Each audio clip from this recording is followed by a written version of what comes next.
If you've clicked this video and read the title, I'm sure you have this question running through your mind.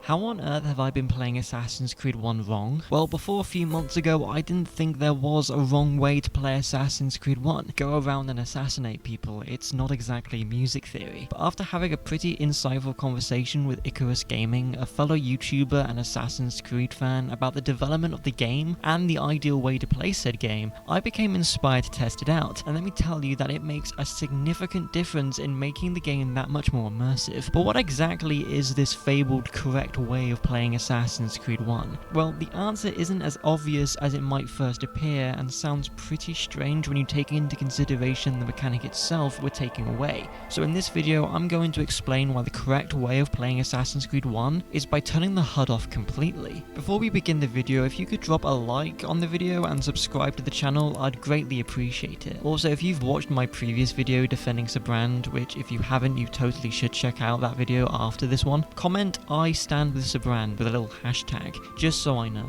With all that being said, thank you for being here and onto the video. Assassin's Creed 1 works well with a HUD. It's immersive in and of itself, considering it's part of the in-world animus that Desmond is using. What we're seeing with the HUD is what Desmond is seeing in the animus. For the first playthrough of the game, I'd recommend playing the game with it on, so you know where you have to go, how to control Altair, and know how much health you have along with what weapons you're using. But the game was designed without the need for the HUD, and I want to go over exactly why and in what ways this can be seen. Take the weapon display. You can have the visual display of what weapon you have equipped by simply pressing the corresponding button on the D-pad. If you press up on the D-pad, you'll equip your hidden blade, and if you press the button again, Altair will flick out his hidden blade, showing you that he's got it equipped. Same goes for his fists, his sword, and his short blade. By pressing the right button, you'll equip the right weapon, and if you tap it again, Altair will show off what weapon he has equipped with a unique animation. Without having the synchronization bar on the top left of the screen, you'll no longer know how many hits you can take when in combat, but if you're playing the game right, utilizing the social stealth mechanics and knowing how to fight effectively, I have a guide on this if you'd like to know how to survive combat like a pro, I'll leave a link in the description, then this won't be a problem. You'll only know if you're close to desynchronization if the screen starts going blue and glitchy, which is another visual representation which makes the game that much more immersive. Following on from this, you'll also lose access to the social status indicator, which allows you at a quick glance to see how socially acceptable you're being and how others might interpret your actions. However, there is a visual representation of this in the game which you can see without the need for the HUD. The game has 3 to 4 states: unaware, suspicious, informed, and vanished. Unaware guards will have their arms crossed and will not have their weapon drawn or their hands on their hilt. If a guard is suspicious, a guard knows you're around but doesn't know exactly where, so it's important to be mindful of your actions while guards are in this state. As a visual indicator, they will have their hands on their hilt of their swords and it will be slightly raised out of their sheath. When a guard is informed, they will have their weapon fully drawn, and anything outside of blending will provoke guards and soldiers in this state to attack you on sight. By keeping an eye on the guards around you along with where you are on the map, you'll be able to determine what the best course of action is,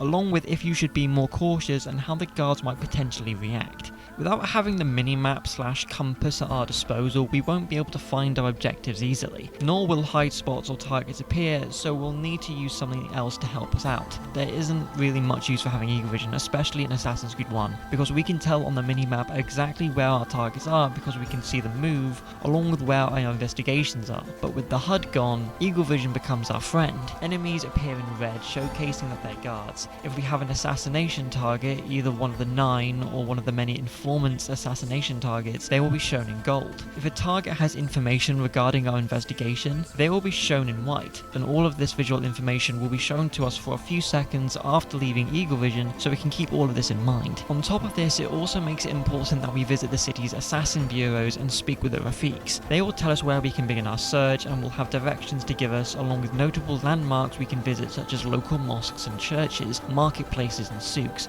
This information becomes valuable when we conduct our searches. Playing Assassin's Creed without a HUD is an incredibly immersive experience. When playing, I find I'm no longer looking at the compass to determine if I'm going the right way. I can just follow signs. Take for example the Kingdom. The Kingdom is a very big place in Assassin's Creed 1 and it's pretty easy to get lost around there, but with the compass and minimap I automatically know where I need to go, and it's a simple case of hold high profile and A to gallop my way to the city. But without the HUD, I actually have to look at the multiple signposts to determine where I'm going. It's a little thing, but it adds to immersion of the game and lets me personally appreciate the world I'm playing in a lot more than simply staring at the minimap. Without the minimap, I also need to pay attention to landmarks. For example, I know the assassin bureaus are located on the roof and that they have a golden domed roof. So as soon as I see one of them when scaling the rooftops, I know I'm close to safety. I also utilize viewpoints a lot more. It allows me to gain my bearings and see which direction any important landmark is located. Paying attention to the guard states is a lot more rewarding when it comes to blending in with the crowd and makes me appreciate just how much time the developers put into adding visual cues to practically everything into the game. I can simply look at a group of guards and know if they're unaware, suspicious, or if they're going to come after me. And combat feels so much more intense, making each encounter more rewarding because I don't know how many hits I can take before I desynchronize. Everything about the game becomes so much more rewarding and it makes you pay attention. Once you're ready to take out the assassination target, without a HUD, you'll need to look through all of the notes you have to discover from your investigations where they'll be. With the minimap, you'll automatically know and you can go there without fuss. Without the minimap, if you don't do the appropriate planning from doing the investigation missions, there's a good chance that you'll get lost. Of course, there's nothing wrong with checking your main map if you do get lost, but I think there's something charming about rewarding the player for engaging in the game's world and systems. To be honest, ever since turning the HUD off, I never really turn it back on unless I'm doing something for a video that needs me to have the HUD on, like for the combat guide, or on the off chance I haven't played the game in a while and need a refresher, or I'm in a rush to get things recorded. But if I wasn't told that there's a different, downright better way to play Assassin's Creed 1, I would have simply cut the HUD on, because with the later games in the series, it's very much the case you need to have, as a bare minimum, the compass on, otherwise you'll just get lost and you'll risk failing the mission. It can be done for sure, but for me right now, I feel as though Assassin's Creed 1 is one of the only games in the series to truly immerse you into the world in such a way, and it's a shame that other games don't immerse you in the same way, at least from my own understanding currently. But what do you think? Because obviously the in-game HUD is already pretty immersive, considering you're seeing what Desmond is seeing through the Animus. Two very different levels of immersion. The immersion with the game world and the immersion of the game setting. If you love Assassin's Creed as much as I do, and given you're watching this video, I'd say that you are, I reckon you'll love the video that's up on screen now.